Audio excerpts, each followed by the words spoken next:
Good afternoon, everybody.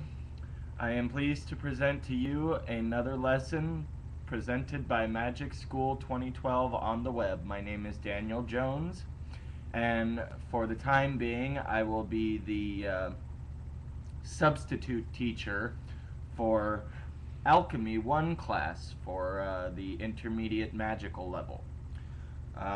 Today we're going to be discussing alchemy.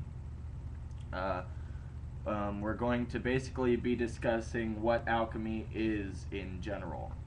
Um, Now, what I want everybody to do is go on your web browsers and go to http, the colon sign, two forward slashes, lowercase en dot Wikipedia, Wikipedia .org, O-R-G, forward slash wiki, W-I-K-I, forward slash alchemy, A-L-C-H-E-M-Y.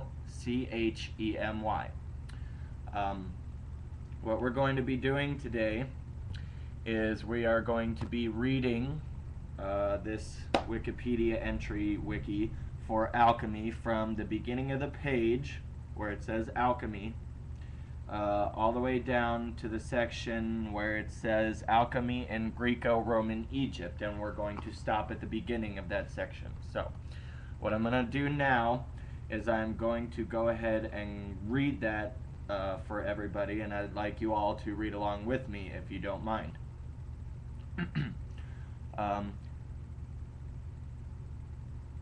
Alchemy is an influential philosophical tradition whose early practitioners' claims to profound powers were known from antiquity. The defining objectives of alchemy are varied. These include the creation of the fabled Philosopher's Stone or Sorcerer's Stone, possessing powers including the capability of turning base metals into the noble metals gold or silver, as well as an elixir of life conferring youth and immortality. Western alchemy is recognized as a proto-science that contributed to the development of modern chemistry and medicine. Alchemists developed a framework of theory, terminology, experimental process, and basic laboratory techniques that is still recognizable today. But alchemy differs from modern science in the inclusion of hermetic principles and practices related to mythology, religion, and spirituality. Overview. The best known goals of the alchemists were the transmutation of common metals into gold or silver, and the creation of a panacea or panacea, P-A-N-A-C-E-A, a remedy that supposedly would cure all diseases and prolong life indefinitely, and the discovery of a universal solvent. Modern discussions of alchemy are generally split into an examination of its exoteric, E-X-O-T-E-R-I-C, practical applications, and its esoteric, with an S-O, E-S-O-T-E-R-I-C, aspects. The former is pursued by historians of the physical sciences who have examined the subject in terms of proto-chemistry, medicine, and charlatanism. The latter is of interest to the historians of esotericism, psychologists, spiritual and New Age communities, and Hermetic philosophers. The subject has also made an ongoing impact on literature and the arts. Despite the modern split, numerous sources stress an integration of esoteric and exoteric approaches to alchemy. Homeyard, when writing on exoteric aspects, states that they cannot be properly appreciated if the esoteric is not always kept in mind. The prototype for this model can be found in Bolos of Mendes, 2nd century BCE work. Physica Quia Mystica on physical and mystical matters, Marie Louis von Franz tells us the double approach of Western alchemy was set from the start, when Greek philosophy was mixed with Egyptian and Mesopotamian technology.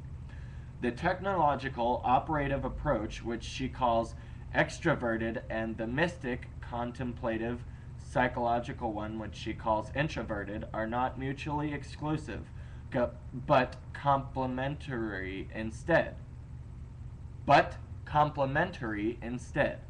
As meditation requires practice in the real world, and conversely. Relation to the science of chemistry. Practical applications of alchemy produced a wide range of contributions to medicine and the physical sciences. Alchemists Jabir ibn Hayyan and Robert Boyle are both credited as being the fathers of chemistry. Paracelsian iatrochemistry emphasized the medicinal application of alchemy, continued in plant alchemy or spagyric studies of alchemy also influenced Isaac Newton's theory of gravity. Academic historical research supports that the alchemists were searching for a material substance using physical methods.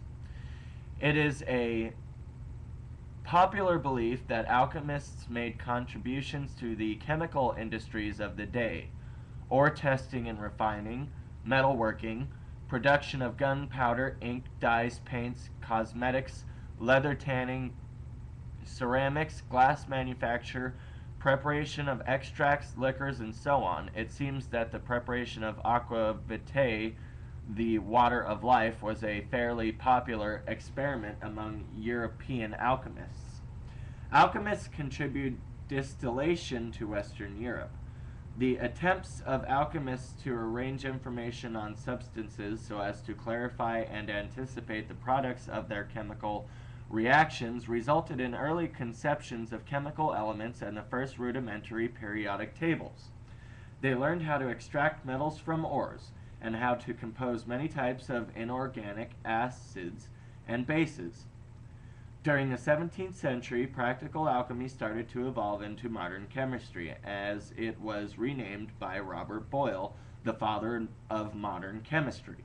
In his book, The Skeptical Chemist, or Chemist, Boyle attacked Paracelsus and the natural philosophy of Aristotle, which was taught at universities. However, Boyle's biographies, in their emphasis that he laid the foundations of modern chemistry, neglect how steadily he clung to the scholastic sciences and to alchemy, in theory, practice, and doctrine. The decline of alchemy continued in the 18th century with the birth of modern chemistry, which provided a more precise and reliable framework within a new view of the universe based on rational materialism.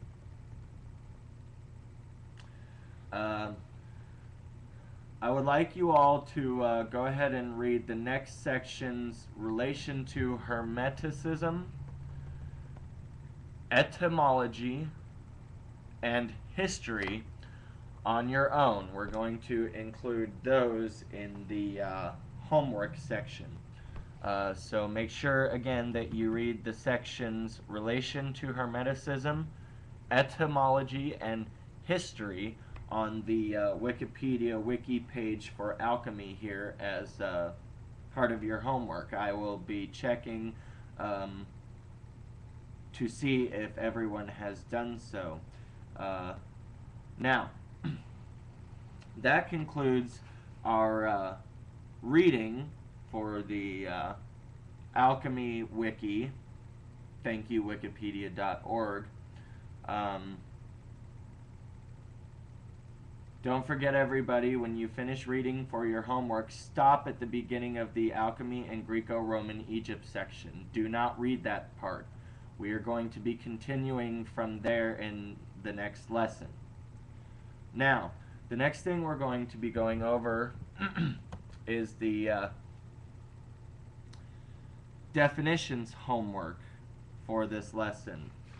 You will find the definitions not only in the course reading on the Wikipedia Wiki Alchemy site, but you will also find a list of them in a document in the Alchemy 1 class section that will be right next to the this video that I am recording now.